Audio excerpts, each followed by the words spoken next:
Hi everyone, I'm Sarthak from Energy Tech Meetup and welcome to ETM. Today we have a very special guest, Dr. Matsuoka from RIKEN. He's the director of RIKEN for Computational Science, and he's known as the leader of Supercomputer Fugaku, which is the fastest as well as the greenest computer in the world.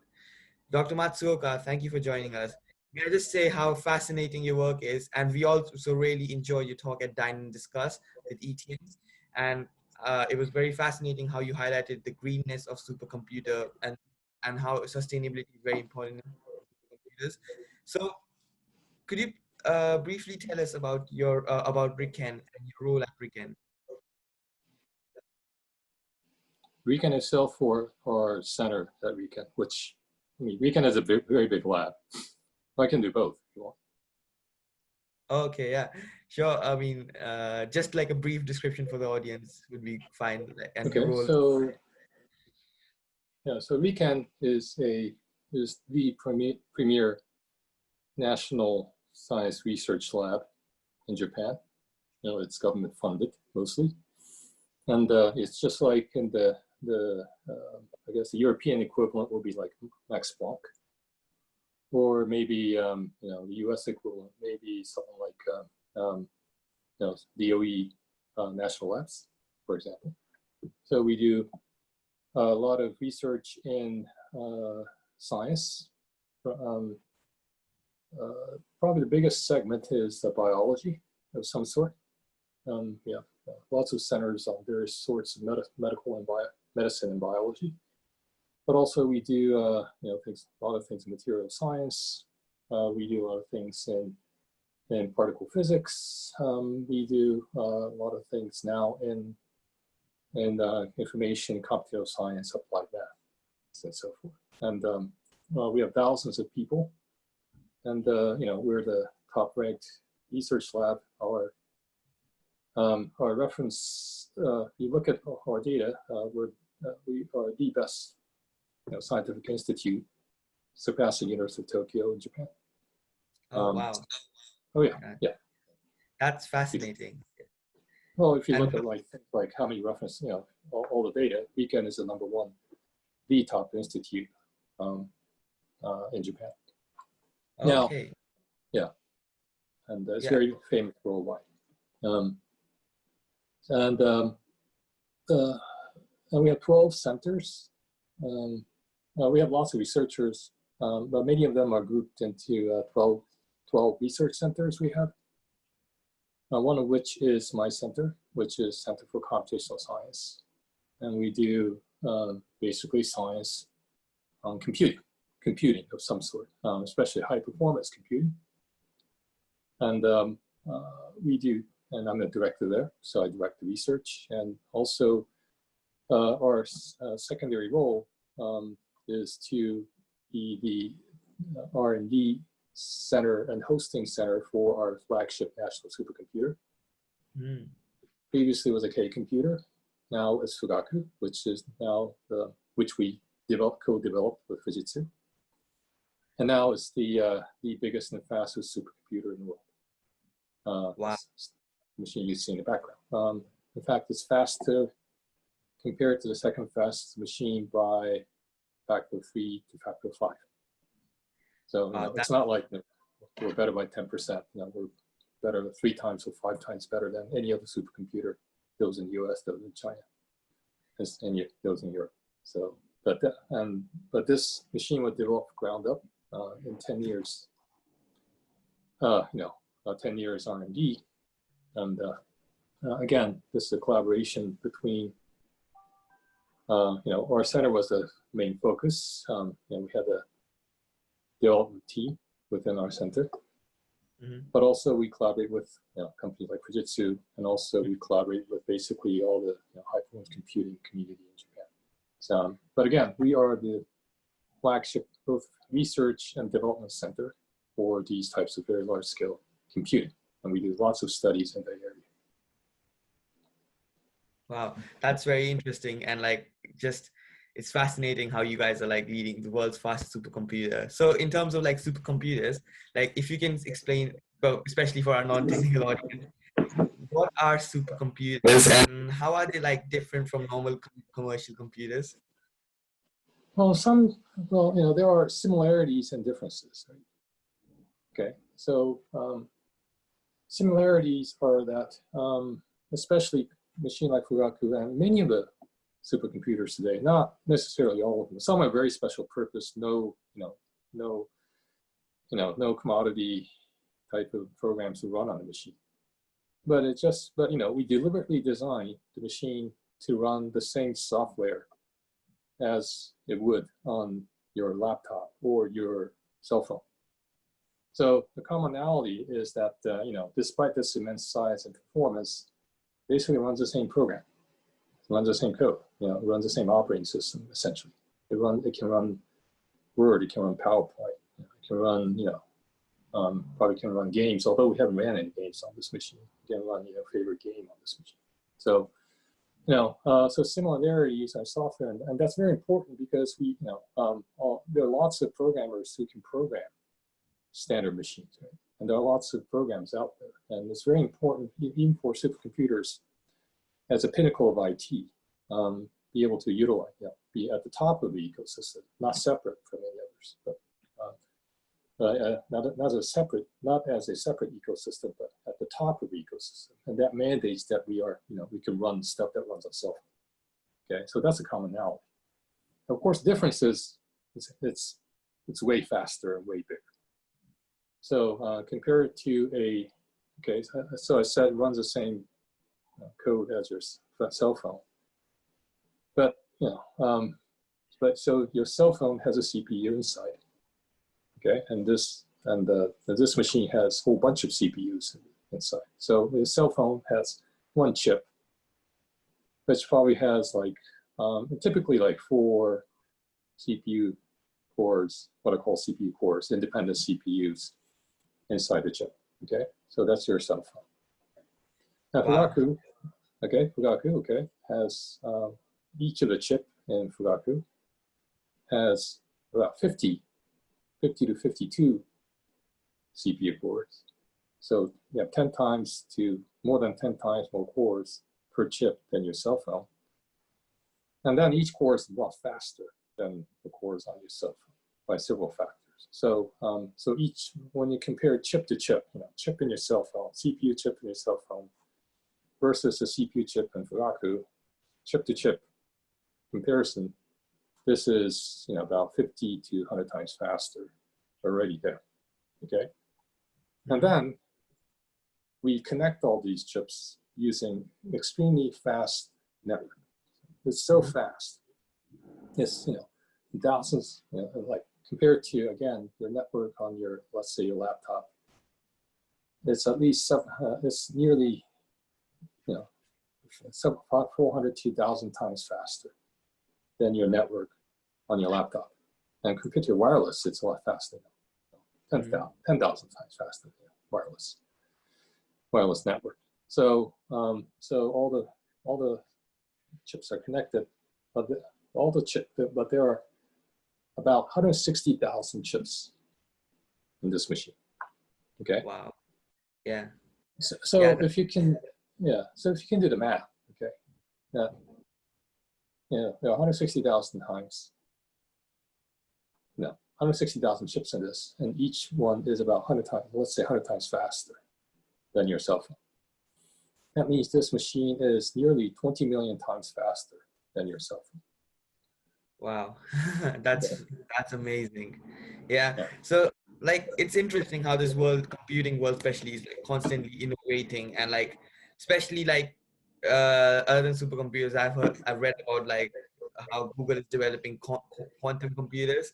So I don't know if a little bit, can you please explain a brief difference between quantum and supercomputers, and whether they have the ability to transform our energy infrastructure in the world? Well, both are very important. Traditional supercomputers are very general purpose, right? And you can make it, like I said, 20 million times faster than your cell phone. And your cell phone's pretty fast, by the way, compared to faster than your PC 5 years ago. So so your cell phone is pretty capable. Now, a quantum computer is something else. So the good thing about quantum computers is, for problems it's good at. And if we can ever build a quantum computer that's large enough, and depends on your definition, on your problem, what large enough means. And for most problems, we don't have quantum computers that are large. In fact, for most problems, the quantum computers are still minuscule compared to what you really need, right? Because it's very, very early stages of development. But the hope is, in the future, we have the technology to develop large enough quantum computer, so it'll be faster than supercomputers like this. However, having said that, quantum computers are only good if your problem can be subject to what's called a quantum speedup. Okay, so so that means your quantum computers can exhibit fundamental supremacy if it's large enough. Okay, if it's small, it's not going to matter. Okay, if you have a quantum computer that's very, very large, if you can ever build one, by the way, which is very difficult, but if you can ever build one, then maybe it can supersede, for some problems, it can supersede traditional computers like this. Unfortunately, the problems that quantum computers can exhibit quantum supremacy are very small. And this is fundamental, okay? So, so what happens is, for many problems, okay, quantum computers are not useful. For many realistic problems, okay, they're not useful. For some problems, they're very useful, okay? And in reality, so what you really want to do is to use both, okay? Because even if you take a single problem, certain parts of a problem, let's say computational chemistry, okay, like building new materials or energy, okay, like energy storage, right, building new batteries. Some parts of problems, quantum computers in the future may be very good at. Mm-hmm. Some parts of the problem, quantum computers are useless. So you want to run this on a traditional supercomputer. So you want to combine these two and take the best of both worlds in order to discover new battery materials, let's say. Okay. So that's and moreover, when we build computers like this, we just don't build them out of scratch, right? We don't can't go to a shop and just buy stuff, or we can't just hammer things down, get draw a blueprint like the old days and figure it out. We need to build computers like this. We need a supercomputer to simulate, okay, the new ones. And this is no exceptions for quantum computers as well. So building both advanced computers like this, also building advanced quantum computers, you need very large supercomputers. Oh. Okay, so in order to build quantum computers in the first place, you need very big machines like this. Okay. I see. Yeah. Yeah. So now, of course, we have high hopes in the future. Now, especially in the area of, I think where quantum computer. So these traditional supercomputers are good at everything. So with respect to energy, it can do lots of stuff, everything from generation, like turbines, to things like nuclear fusion, to things like wind, things like solar, new materials, solar batteries, and so forth. So there's a lot of work in the area. There's a lot of work on simulating the transport, new types of organizing electrical grid, new types of power converters, power converter semiconductors, stuff like that. And of course, storage, new battery materials, especially solid state batteries, or things like supercapacitor, new generation supercapacitors. All those, energy supercomputers today, including this one, is very hard at work in developing next generation technology. And also self-serving, because we also want to build power efficient computers, both in terms of cooling and the computer itself. And we use supercomputers to simulate, let's say, airflow in the data center, cooling, and also to build, of course, efficient machines in the first place, right?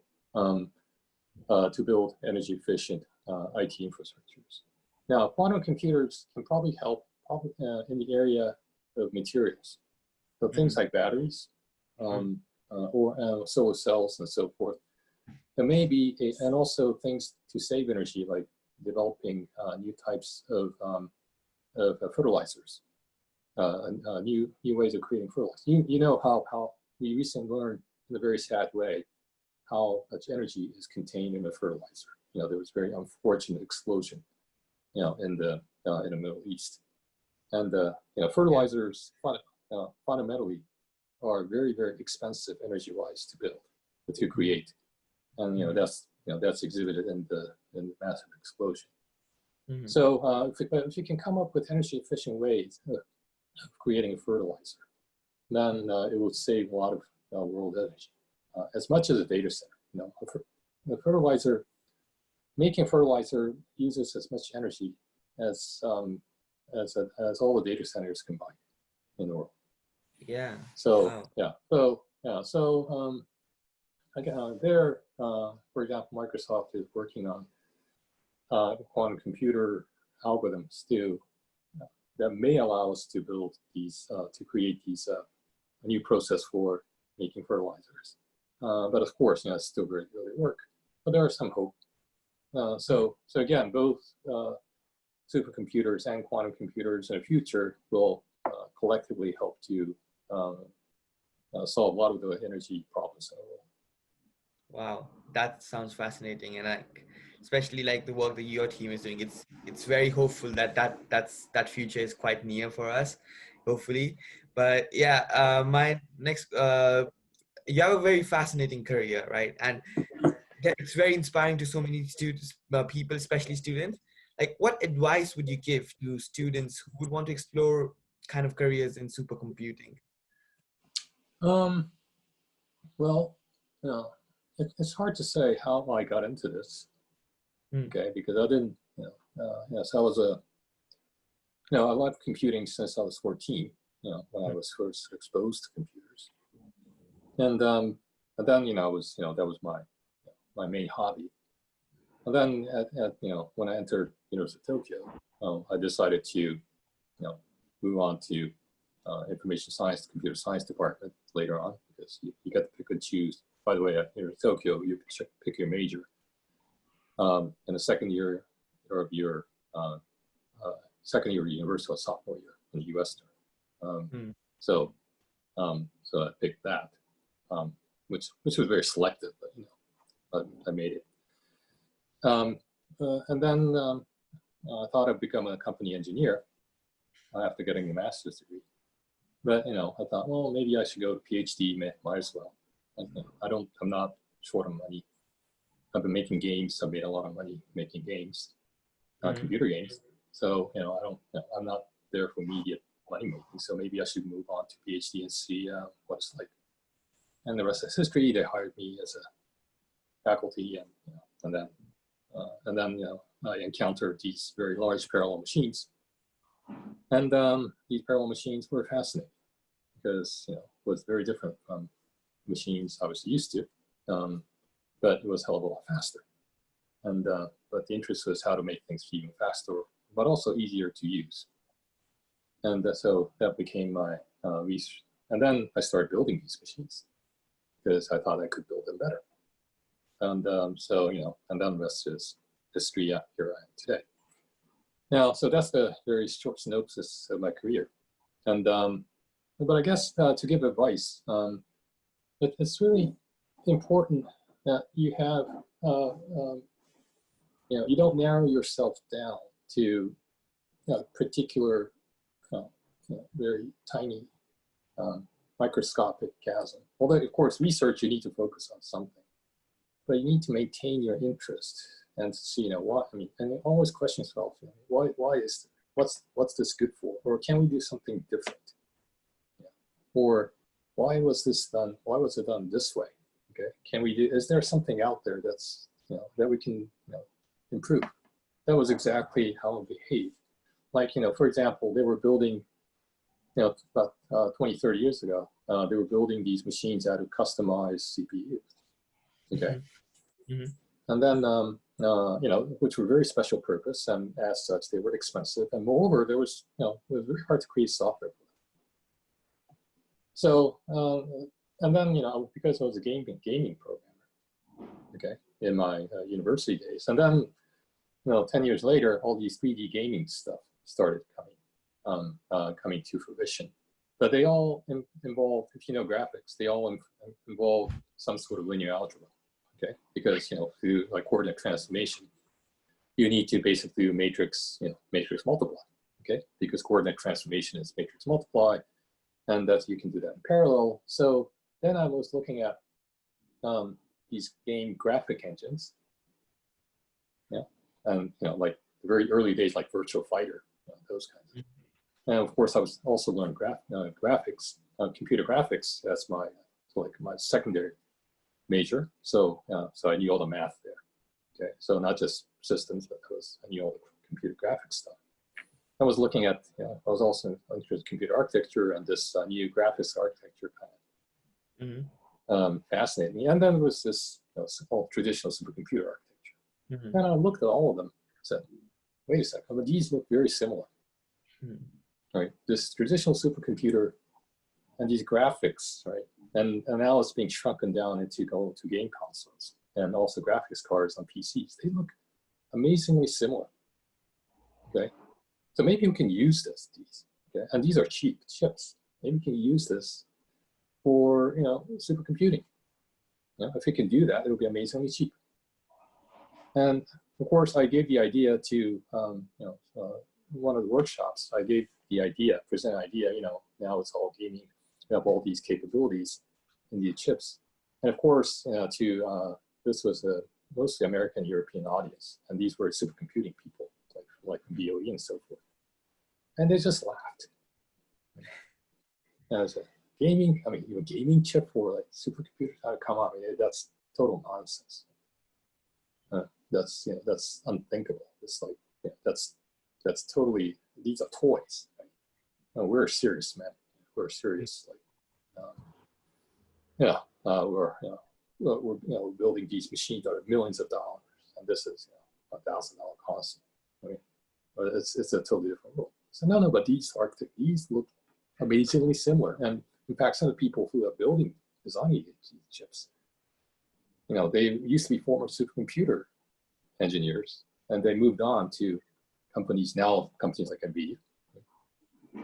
And then they started designing these because and they were breeding into a lot of technologies into the chips, but still people wouldn't listen.